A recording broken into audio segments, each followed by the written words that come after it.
Seigneur soit avec vous. Et avec votre esprit. Évangile de Jésus-Christ selon saint Matthieu.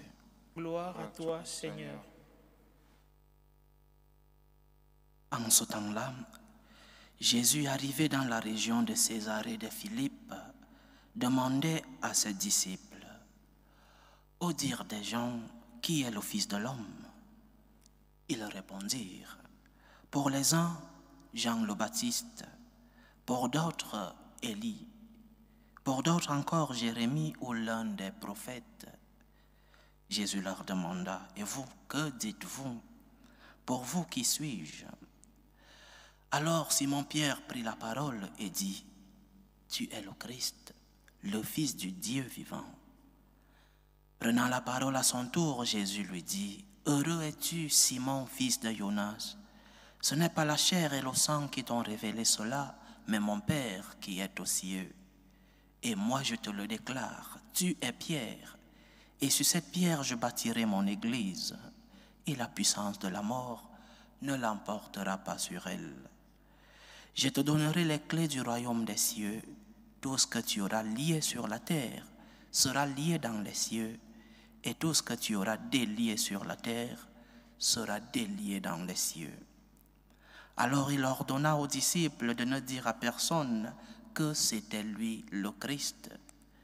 À partir de ce moment, Jésus commença à montrer à ses disciples qu'il lui fallait partir pour Jérusalem, souffrir beaucoup de la part des anciens, des grands prêtres et des scribes, être tué et le troisième jour ressuscité.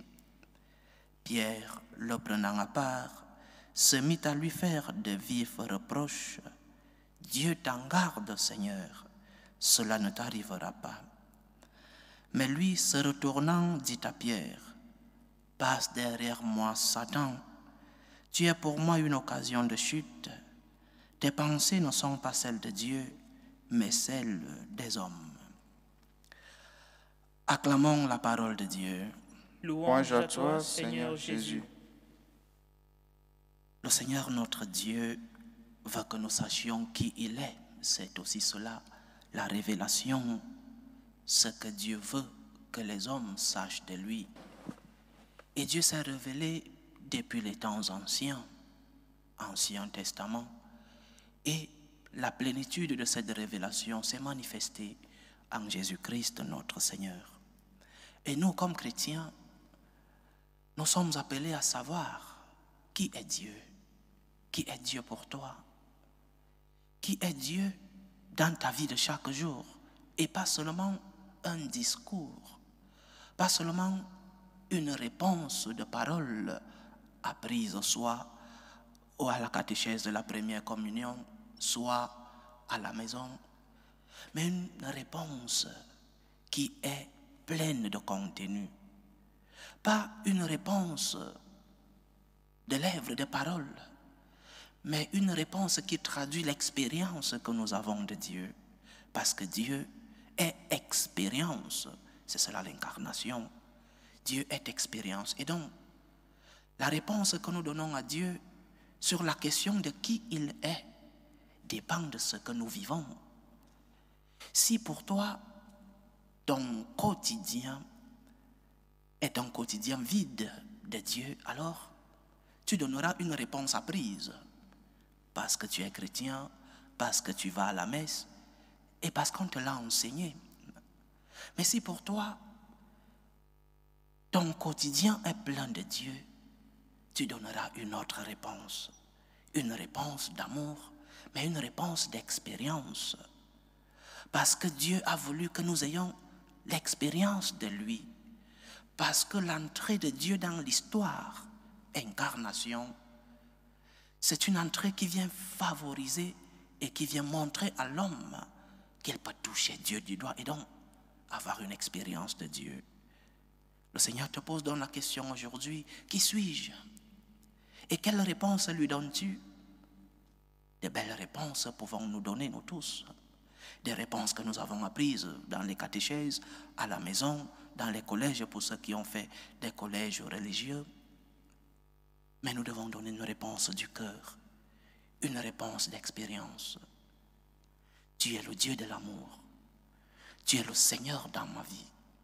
Tu es celui qui remplit mon quotidien. Tu es celui-là qui est venu me sauver, qui m'a aimé en premier. La réponse de Pierre englobe toutes les autres réponses. Mais elle doit venir de notre expérience, je répète, pas de ce que nous avons appris par parole, pas de ce que nous récitons ou de ce que monsieur tout le monde dit, mais ce qui vient de ma propre vie, de ma propre expérience de Dieu. Parce que parfois, nous traitons Dieu comme ce génie de la lampe d'Aladin, ou parce que nous avons besoin de quelque chose, le génie fait un miracle avec cette barrette. Si c'est cette conception que nous avons de Dieu, alors nous donnerons une réponse d'un Dieu qui est comme celui qui résout nos problèmes. Oui, il les résout, mais pas seulement. Si pour nous Dieu est celui seulement vers qui nous allons lorsque nous sommes dans la douleur, dans la souffrance, lorsque nous sommes dans l'épreuve, et lorsque tout va bien, nous nous éloignons de lui, nous ne voulons rien connaître de Dieu, alors nous traiterons Dieu d'une manière injuste, d'une manière ingrate, parce que nous le chercherons seulement lorsque nous sommes dans le besoin. Qui est Dieu pour toi? Celui vers qui tu vas seulement lorsque ça va mal dans ta vie?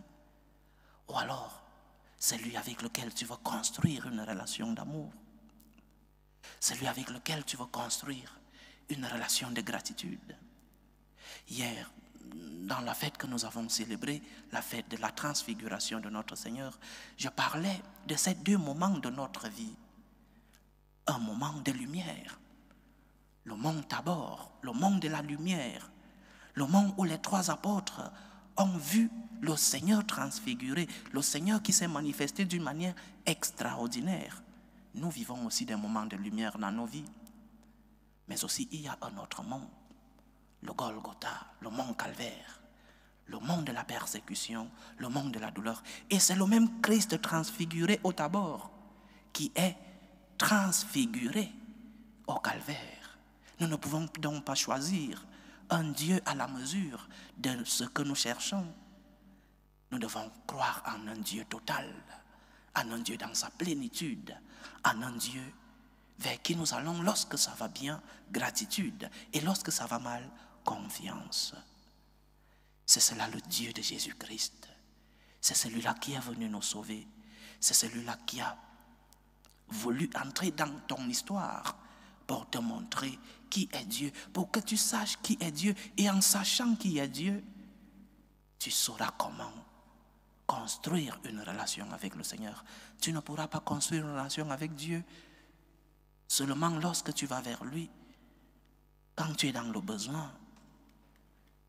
Si c'est là ta conception de Dieu, alors tu es en train de traiter Dieu comme un esclave, comme cet esclave de maison que tu appelles seulement lorsque tu as besoin d'un verre d'eau. Sachons traiter le Seigneur. Tu es le Christ, le Fils de Dieu vivant.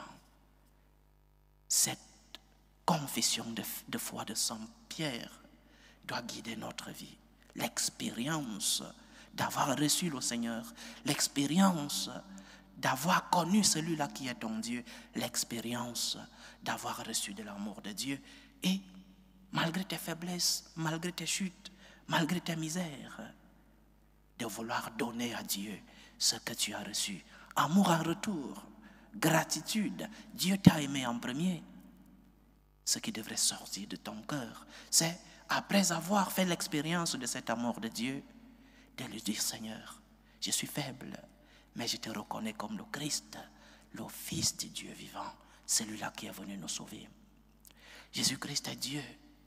Et lorsque nous proclamons cette foi, nous faisons un pas de plus, proclamer la foi de l'Église. Il y a deux professions de foi dans l'évangile que nous avons écouté aujourd'hui.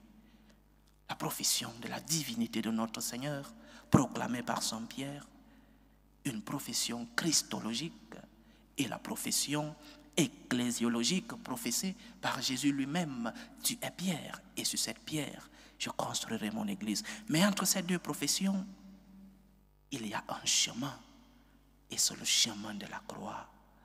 Lorsque le Christ dit à ses apôtres ce qui allait lui arriver, la croix, Saint Pierre lui reproche d'accepter ce moment d'épreuve. Et Jésus lui dit, arrière de moi Satan, parce que la croix fait partie de ta profession de foi. Tu viens de dire que je suis Dieu, alors laisse-moi agir comme Dieu, arrière de moi.